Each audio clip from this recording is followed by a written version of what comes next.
आज़ाद कश्मीर कुदरती हुस्न से मालामाल है। हुकूमत आज़ाद कश्मीर को खिते में तेज तर सियाहत की तरक्की के लिए मुख्तलिफ इक़दाम उठाने चाहिए। इन ख्यालात का इजहार अल्ताफ़ हमीद राव, साबिक़ सदर कश्मीर प्रेस क्लब मीरपुर ने सियाहत के आलमी दिन के मौके पर गुफ्तगू करते हुए किया। उन्होंने मजीद क्या कहा, आइए सुनते हैं। आज दुनिया भर में सियाहत का आलमी दिन मनाया जा रहा है।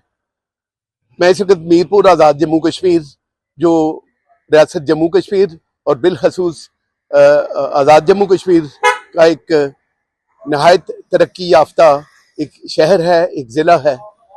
मैं समझता हूँ कि आज आज़ाद जम्मू कश्मीर जो कुदरती हुस्न से मालामाल है, यहाँ टूरिज़्म के लिए, सियाहत के लिए अल्लाह रब्बुल इज़्ज़त ने इसे कुदरती हुस्न से मालामाल किया हुआ है।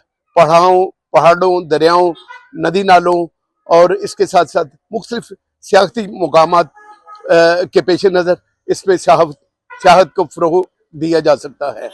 मैं समझता हूँ कि हुकूमत को इस खित्ते में तेज़ तर सियाहत की तरक्की के लिए मुख्तलिफ इक़दाम उठाने चाहिए। और इस वक्त जो इलाका यानी कि मीरपुर के अवाम का एक बहुत बड़ा मुतालबा है कि यहाँ पे एक बैनुल-अक़वामी हवाई अड्डा तामीर किया जाए। तो ऐसे सहूलतों से मैं समझता हूँ कि चाहे मुज़फ़्फ़राबाद हो, नीलम वैली हो, इन मुकामात पर सियाहत के फ़रोग़ के लिए तरक्याती मंसूबे शुरू किए जाने चाहिए।